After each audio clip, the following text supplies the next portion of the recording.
Shalom, shalom a todos, espero que todos estejam bem. Nós estamos fazendo aí uma jornada antes de Yom Kippur, né, de renúncias. Até vou deixar o convite para você, né, talvez entrou neste vídeo pela primeira vez. Nós temos um grupo, né, além do canal, então nós temos um grupo que se chama Libertos por Cristo. Eu sempre deixo na descrição do vídeo o link, né, de acesso ao grupo. Nós somos uma família, né? Ali nós temos você é livre, né? Com muito respeito, com muito discernimento espiritual, para estar ali conosco, colocando, né,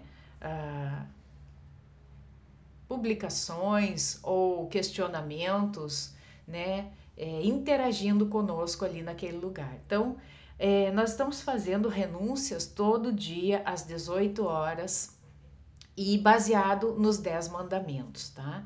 E hoje nós vamos ter às 18 horas sobre o 6º mandamento, que é não assassinarás. Então, o crime de sangue, né? O que é um assassinato? Você matar alguém, você derramar um sangue ali, tá? Então, o crime de sangue é algo muito terrível, né, para Deus. E nós vamos entender isso à luz das Sagradas Escrituras.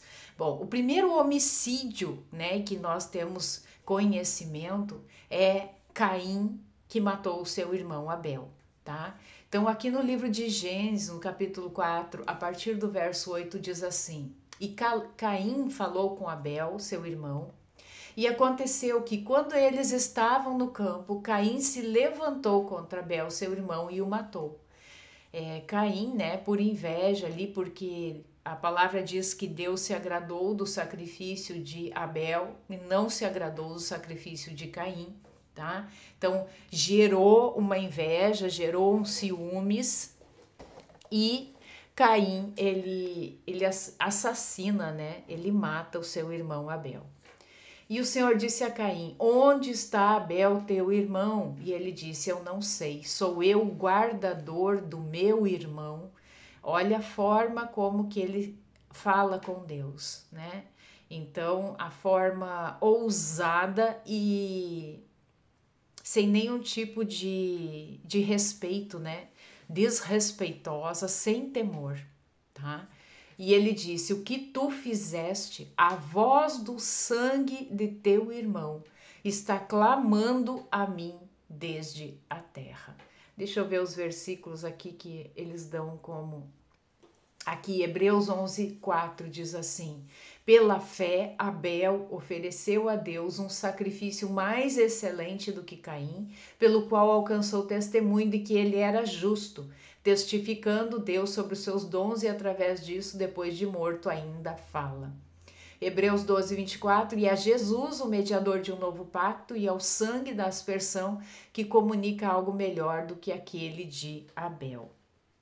Bom, o sangue, né? A palavra em Levíticos 17:11, vamos colocar lá em Levítico 17:11, diz assim: Porque a vida da carne está no sangue, e eu o tenho dado a vós sobre o altar, para fazer expiação pelas vossas almas, pois este é o sangue que faz expiação pela alma.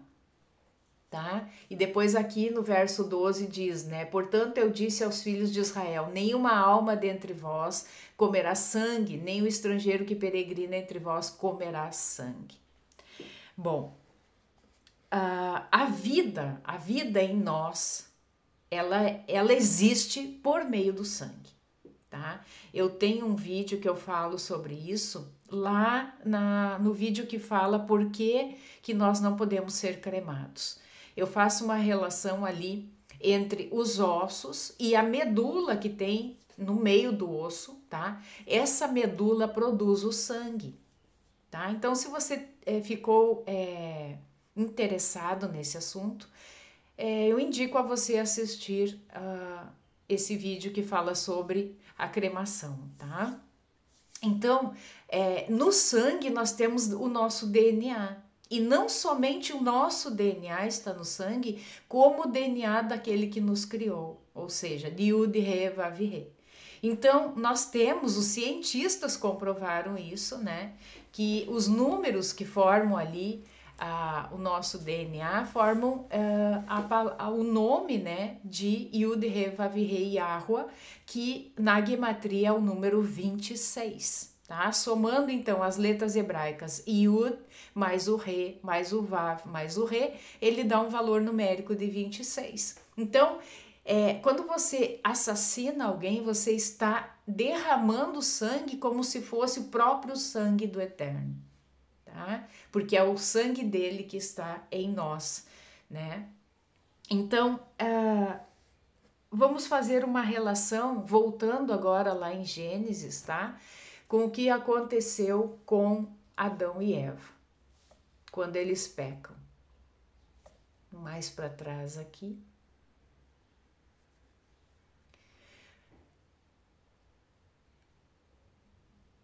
No 21 aqui diz assim: para Adão e também para sua mulher, o Senhor Deus fez vestes de pele e os vestiu.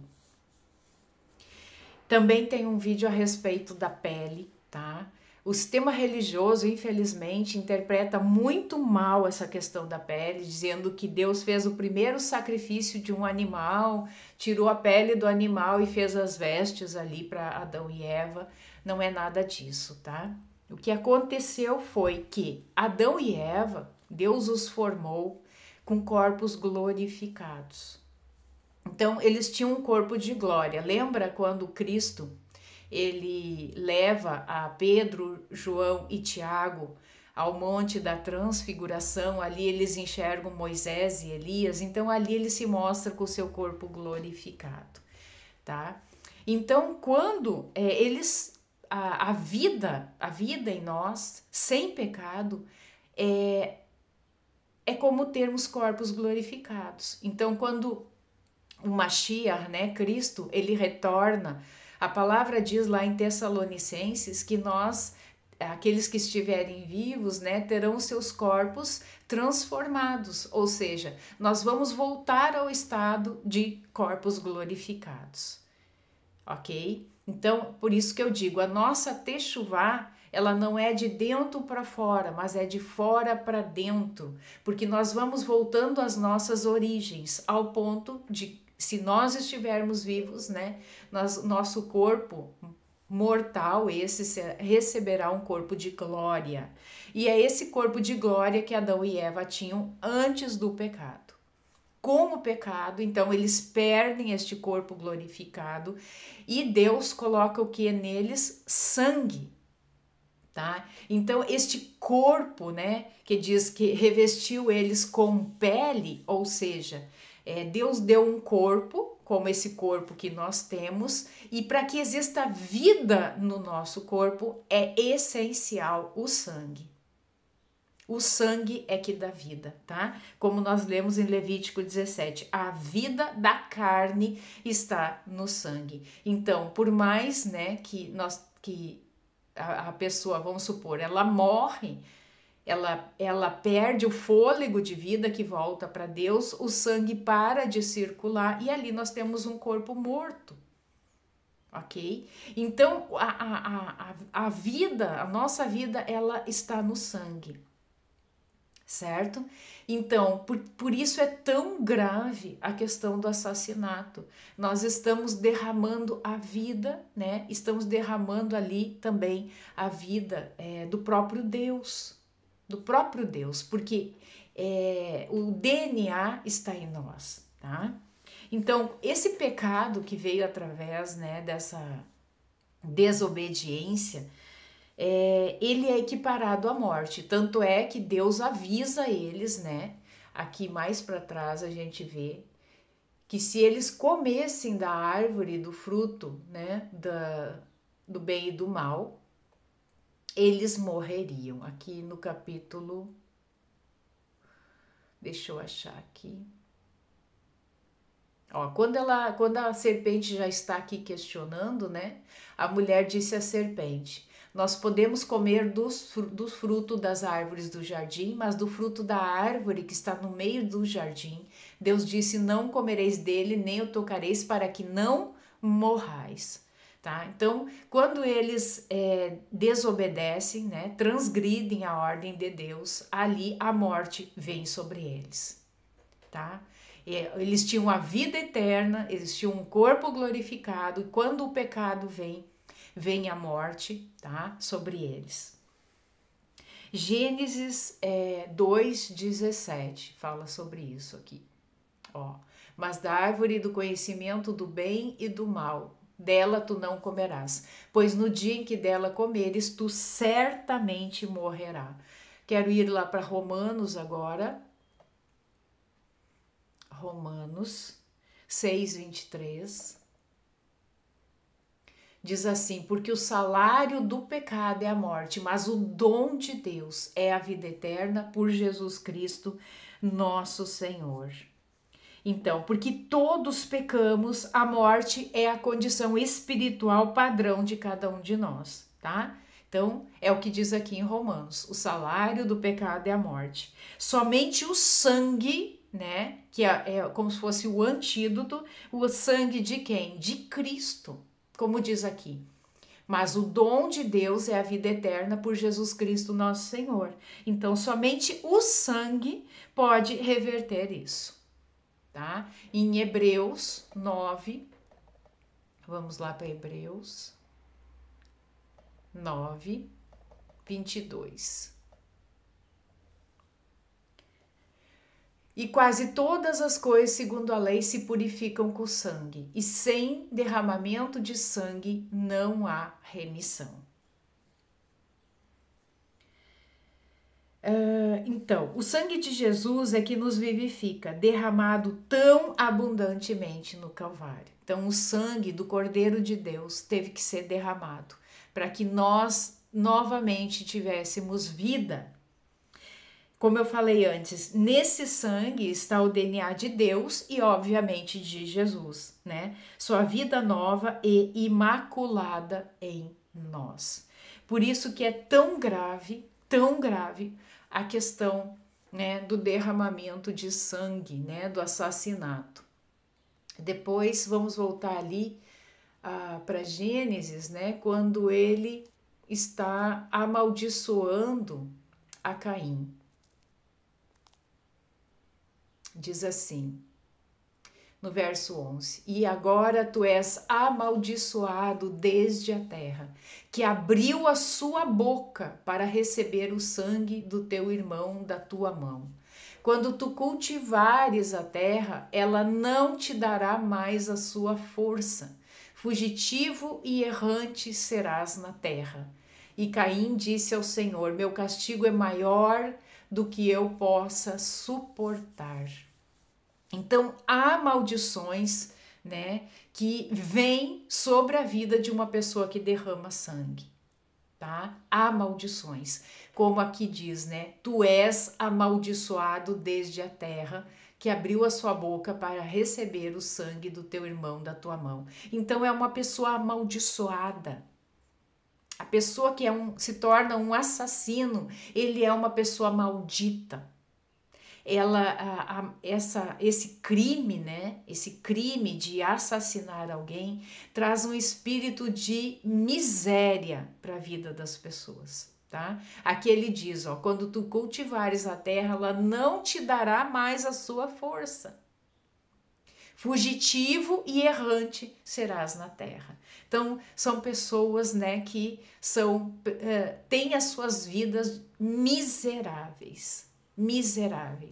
E, infelizmente, tá? Se isso não tiver alguém, né, nos descendentes, que venham a pedir perdão por esses pecados, né, isso vai se propagando, né? Por isso que a gente vê tanta miséria no mundo, porque há muito sangue derramado. Por exemplo, eu gosto de trazer sempre exemplos aqui da minha realidade. Eu moro aqui no Rio Grande do Sul, numa região onde se chama os 7 povos das missões. Aqui é um lugar onde teve muito derramamento de sangue, tá? Aqui houve a questão dos índios, né, que os jesuítas estiveram por aqui e houve muito derramamento de sangue. Então aqui essa região onde eu moro é uma região que não evolui, é uma região que não prospera, é uma região que dá um passo para frente e 3 para trás, tá? Então é um lugar amaldiçoado, porque tem muito sangue inocente derramado, ok? Então é sobre isso, né, que nós temos que tratar nas nossas vidas. Eu já testemunhei sobre isso, né, que no Yom Kippur do ano passado, eu estava realmente clamando ao Espírito Santo que trouxesse os pecados, né, ocultos, porque eu nunca derramei sangue inocente, né, mas talvez os ascendentes fizeram isso, né, os meus antepassados fizeram isso. E isso respinga na descendência, né? E Deus me mostrou de forma palpável, física, né? Ele me mostrou o sangue, um sangue que apareceu embaixo dos meus pés de forma sobrenatural. Eu não estava machucada, eu não estava cortada, e Deus me mostrou e confirmou que sim, que havia sangue inocente. Também pela questão de que meu pai, ele tem uma origem, né, alemã, e a questão, né, do nazismo, isso aconteceu, né, da morte, a gente sabe o que aconteceu ali, né, no Holocausto. Então tudo isso reflete sim, tá? Reflete na vida da descendência. Então, pela graça de Deus que me levantou nessa geração e levantou a você também. Levantou a você. Nós somos essa diferença nessa árvore genealógica. Nós somos o ponto de luz que vai dissipar essas trevas. Nós somos aquelas pessoas que nós vamos de forma humilde reconhecendo os pecados, as iniquidades e transgressões dos nossos antepassados, e nós vamos nos arrepender e pedir perdão por esses crimes que aconteceram. E Deus, né, ele perdoa.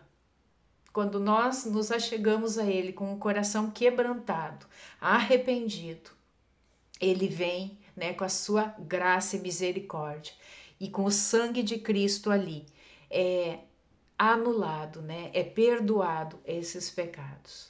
E a partir de mim e de você, a nossa descendência vai experimentar bênçãos. Então, toda maldição é anulada quando nós confessamos esses pecados geracionais. E a partir de então, nós vamos experimentar as bênçãos do Senhor. Amém? Então, queria trazer um pouco sobre isso, sobre essa questão do assassinato, né? Deus nos deu a vida. Deus nos deu e cabe a Ele e somente a Ele retirar a vida. Hoje, infelizmente, a gente vê tantos discursos, né? A gente vê alguma coisa na mídia, né? Tem que matar essa pessoa, tem que fazer com ela o mesmo que ela fez, né? Olho por olho, dente por dente, assim que é a lei de Talião, né? Que é dessa forma que se agia. Mas em Cristo, as coisas, né? A justiça provém de Deus. Ele é o justo juiz. Ele é que vai julgar todas as pessoas, Não é você, não é eu. Nós não somos convidados a assentar na cadeira, que é somente do justo juiz. Então, se existe alguma causa né, na sua família ou em você que te revolta, que causa muita dor, angústia, ódio, mágoa, né? Entrega nas mãos do Senhor. Entrega. Entrega todas estas causas, né, nas mãos de Deus, que Ele é o justo juiz. Amém? Então nós temos que perdoar, porque quando nós não perdoamos, quem fica aprisionado somos nós. Nós ficamos aprisionados pela falta de perdão. Amém?